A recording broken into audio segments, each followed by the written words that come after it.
যে আমাদের চিন্তাভাবনাটা কী ছিল এবং বেটারলি রিয়াদ নিজের থেকে নিজেই সরে গেছেন।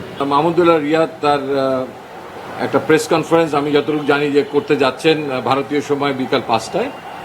আমার মনে হয় যে তিনি তার মনের কথাগুলা সেখানেই বলবেন এবং সেখানেও আমাদের দেশের অনেক সাংবাদিক ভাইরা ওয়েট করছেন, তারাও অনেক হয়তো তাকে প্রশ্ন করবেন এবং সেই প্রশ্ন থেকে তার মাহমুদুল্লাহ রিয়াদের এই দীর্ঘ ক্রিকেটের সঙ্গে যাত্রার বিভিন্ন উত্তর বা অনেক কথা সেখানে থাকবে।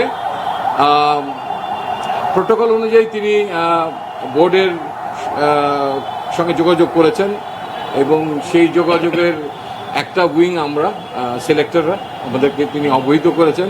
আমি শিওর বোর্ডকেও তিনি করেছেন। স্যান্ডেলিনা সো রূপচর্চায় আভিজাত্য। তিনি তার কথা ব্যক্ত করেছেন যে ভারতে মাটিতেই এই টি-20 সিরিজের মাধ্যমে তিনি তার জমনিকা টেনে আনবেন এই টি-20 সিরিজের টি-20 ফরম্যাটের বেসিক্যালি। আর তিনি একদিনের ক্রিকেটটা চালিয়ে যাবেন এবং সেটাও কবে থামবেন সে ব্যাপারেও একটা তার আকাঙ্ক্ষার কথা ব্যক্ত করেছেন। সেটা হয়তো তিনি প্রেস মিটে তার মুখ থেকে শোনাটা আমি মনে করি শোভনীয়। জার্নি এখনও চলছে, জার্নিটা কেমন হয়, আরও দুটো ম্যাচ আছে, তারপরে নিশ্চয়ই আমরা এই ব্যাপারে আপনাদের সঙ্গে কথা বলবো। এটা মাহমুদুল্লাহ যেহেতু কিছুক্ষণ পরে বসছেন, আমার মনে হয় এটা তার কাছ থেকে শোনাই ভালো।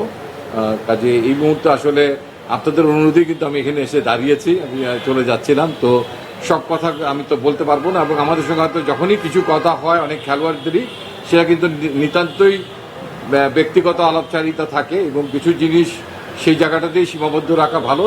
যেটা পাবলিক করা উচিত সেই খেলোয়াড় নিশ্চয়ই যতটুকু আপনাদেরকে বলার ততটুকু তিনি বলবেন, যে তিনি যেটাকে শোভনীয় মনে করবেন, বলার মতো মনে করবেন, যেটা পাবলিককে এলি বলা উচিত এবং সর্বসাধারণের জানা উচিত। বাট কিছু কিছু কথা অনেক সময় অনেক খেলোয়াড়ই আমাদের সঙ্গে হয় যেটা তিনি পাবলিক করতে চান না, আমরাও চাই না। তো কাজেই সেই জায়গাটুকু আমাদের সেই আলাপচারিতা সবকিছু আমরা আসলে মনে করি যে সেটা বলাটা ঠিক শালীনতার বাইরে চলে যায়। দেখেন, ক্রিকেট খেলার মধ্যে কিন্তু স্ট্র্যাটেজি বলতে একটা কথা আছে। সেই স্ট্র্যাটেজিশিয়ানরা হাতে গোনা কিছু লোকজন থাকেন টিমের মধ্যে, টিমের যারা আমাদের স্টাফ থাকেন, কোচেস থাকেন, ক্যাপ্টেন থাকেন, প্রতিপক্ষ শক্তির আলোকে সেগুলোকে সেই স্ট্র্যাটেজিগুলোকে দিয়েই আমরা একটা প্ল্যানিং তৈরি করি। সো ওই প্ল্যানিংটা তৈরি করার মূল উদ্দেশ্য হচ্ছে যে যাতে আমরা প্রতিপক্ষর ওপরে মানে সঙ্গে সফল হই। তো সেই স্ট্র্যাটেজিগুলো আসলে পাবলিকলি আসা উচিত না। আপনারা ওয়েট করেন, আপনারা তখনই দেখতে পাবেন। আসলে প্রতিপক্ষর হয়ে কাজ করলেই আমাদের এই প্রশ্নের উত্তর আমি যদি যাই, এটা আমার দলের থেকে বেশি আমার প্রতিপক্ষকে সহায়তা করা হয়ে যায়। সো সেটা এই মুহূর্তে আমি করতে চাচ্ছি না। তো আমার মনে হয় সেটা বোর্ডের তরফ থেকে কেউ যদি কথা বলে সেটা সেই কথাটা বলতে পারে। আর আমি মনে হয় দল সিলেকশনের সময় একটা ইন্টারভিউ দিয়েছিলাম আপনাদেরকে আমার মানে বিসিবি টাইগার সাইটে, সেখানে কিন্তু আমি এই কথাগুলো খুব পরিষ্কার করে বলেছিলাম যে আমাদের চিন্তাভাবনাটা কী ছিল এবং বেটারলি রিয়াদ নিজের থেকে নিজেই সরে গেছেন। আমি এটা মনে করি আর কি।